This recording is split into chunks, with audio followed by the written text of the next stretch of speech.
If I see the name Jonas Brothers, it will most likely trigger a nostalgic filled mental image of their music videos, concert movies, Nick, Joe, and Kevin, like you've never seen them before.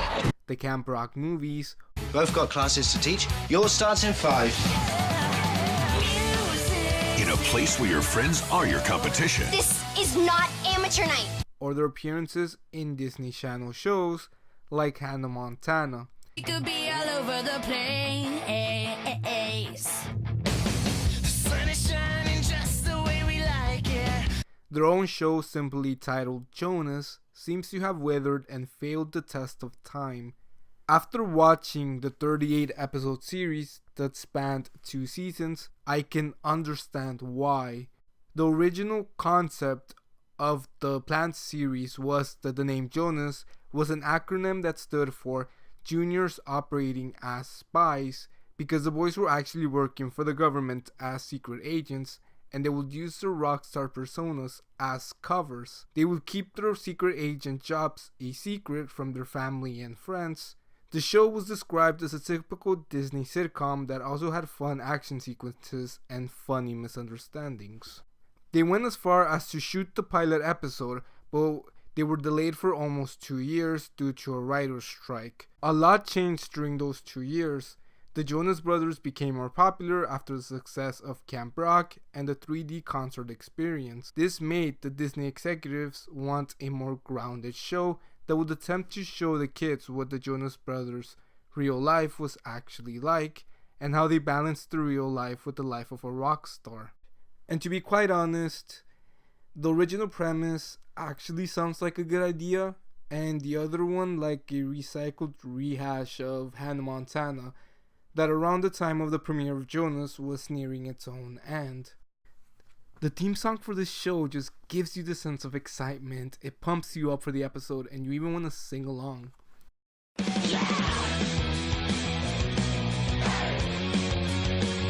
was sitting at home watching TV all alone. The show naturally centered around the 3 brothers, Nick, Joe, and Kevin Jonas, portraying fictionalized versions of themselves who are in a band simply called Jonas, while also attending high school. There are a few glaring problems with this.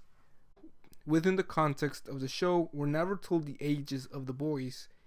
We know that in real life, Kevin is 6 years older than Nick, the youngest, and Joe shares a 3-year differences with his brothers, give or take. Meaning that at the time, Joe and Kevin were in their 20s and had to constantly shave and put on makeup to appear younger than they actually were.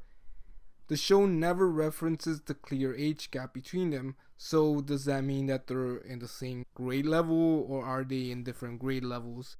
Is Kevin going off to college next year, or is it Nick's freshman year, Joe's sophomore year, and Kevin's junior year? It doesn't really matter, and I probably went on a tangent for no point, but these are just the questions that keep me up at night.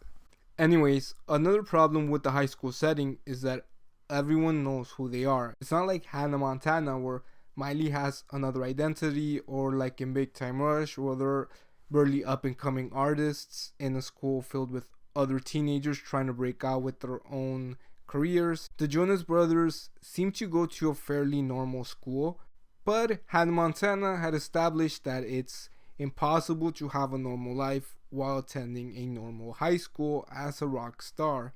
But don't worry, Jonas addresses this problem early on, as Joe says that the other students are used to having the brothers as classmates and that they don't really treat them any differently. We see this is true because the extras who are walking around the school remain largely unfazed by them.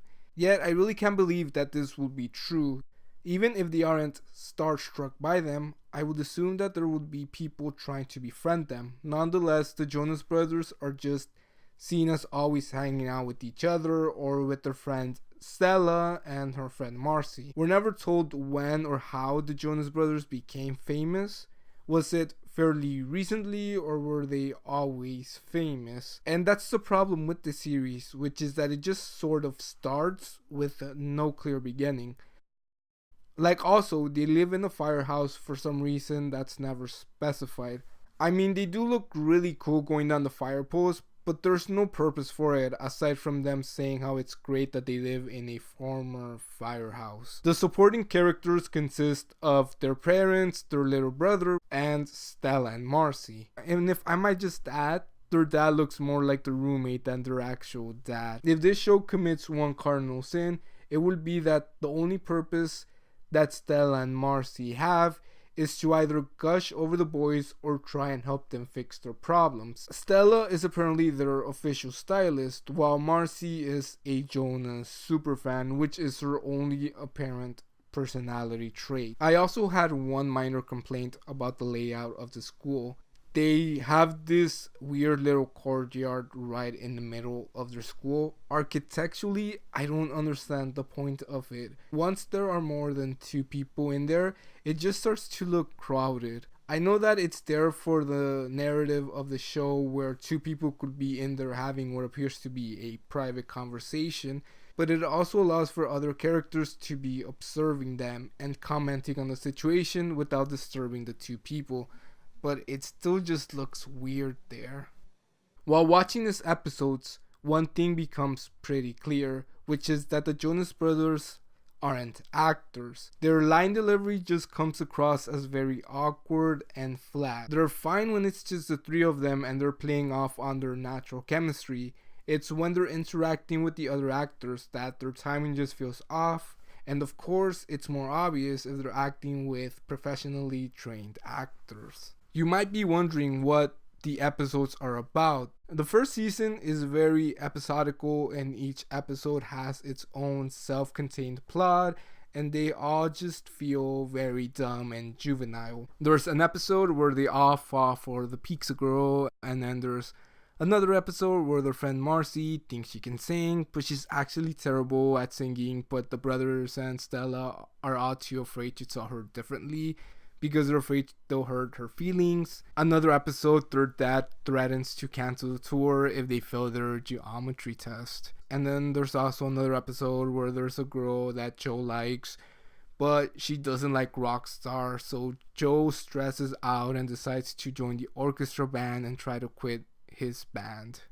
The brothers are shown doing all of these things, and their career as musicians never seems to get in the way of their normal lives. In a very unrealistic fashion, they're getting the best of both worlds without having to sacrifice much. This will all change with season 2 though. Many things changed in the second season. They moved filming locations, going from the east to the west coast, and the change was acknowledged in the title as it went from Jonas to Jonas LA. When I originally saw this when I was watching it while it was on, I figured that the brothers had some musical business in California and the production company just adapted the show around this. Now that I'm older and just know more, this was probably not the case, but I really can't find a definitive answer as to why. Not only did the location change, but also the tone of the series became more mature by going from typical sitcom to a drama that was more character based. It felt more serialized, each episode building up from what happened in the previous episode. If they had said that season 1 was a show within a show and that they had just finished filming that and moved back to LA, I would have probably been satisfied with that in-show explanation. Don't get me wrong, Jonas LA was still a Disney Channel show, so there was still these dumb little jokes and juvenile plot lines. But the problems that the brothers faced felt more real. It was as if though I was watching the Jonas Brothers going through what the real lives could really be. They lived in a relatively big home in Los Angeles, were friends with other musicians and actors like Emma Roberts, went to auditions, and were trying to stand out amongst the other talent. They were even shown how they struggled to juggle the relationships with their normal friends like Marcy and Stella. Even though the writing staff had also changed, some of the problems in season 1 were still present. After all, you can change the ingredients of a sandwich, but it's still a sandwich. The show felt more grounded in reality and less dumb and goofy, so it became more enjoyable. It even became meta, as within the show there were rumors that the band was breaking up, The boys would reassure their concerned fans that even though they were working on individual projects, they will always be a band.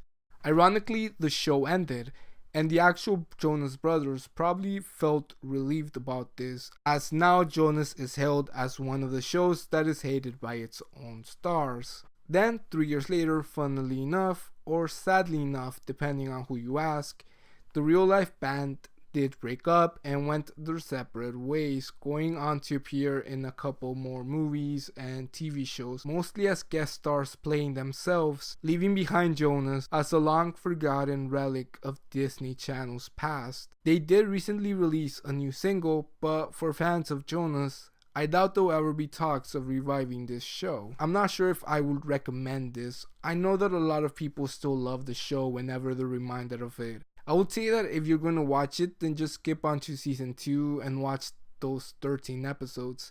The story is better, the music is better, the acting is a tad bit better. Although, if you do want to watch a show about a boy band, I would wholeheartedly recommend Big Time Rush.